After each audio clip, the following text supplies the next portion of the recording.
Well, changes in the world and to the way we live, geopolitical situation, digitalization, but also the fact that we are living longer lives and the world population is growing quite fast.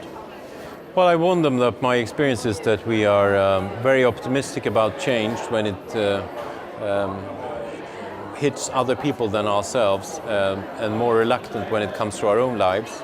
And I think that a mistake we are often doing is that we are too optimistic about change, not preparing people that change actually could be tough for individuals in the sense that they need to change jobs or change their way of living, and that we don't explain really why we have changes in our economy. There's a lot of tendencies to say that if we just wait a while, if we just support the jobs or the factories that we are having at the moment, there will be no change. And I think that's the wrong message. So change management is really very much about also explaining what is happening and making an inclusive leadership that each and every one of the individuals you have around you understand and gets the attention through times of change. Well, Sweden is an export-oriented economy. More than half of our GDP is actually exports.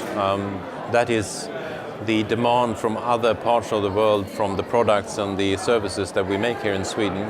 So it's very important for us that we have free trade, open trade with the world outside. And at the moment we have a lot of political leaders asking for support to close down or to decrease the openness when it comes to trade. That is the case with Donald Trump. That's the effect of a hard Brexit when Great Britain leaves the European Union. And that's also the risk we faced in France, even though now Macron won the presidency, but of course on what mandate and what kind of support will he actually get to keep this more open trade view when it comes to France, because there are very protectionist views in France, as we know.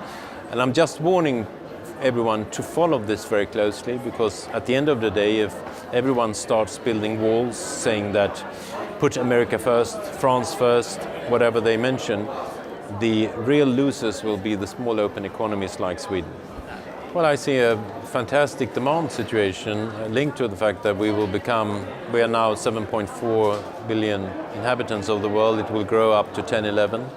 And at the same time, we will have a growing middle class that actually can consume services and goods, which of course will be an enormous new demand situation, and they will also move into bigger cities. We will have urbanization in many parts of the world, especially Asia.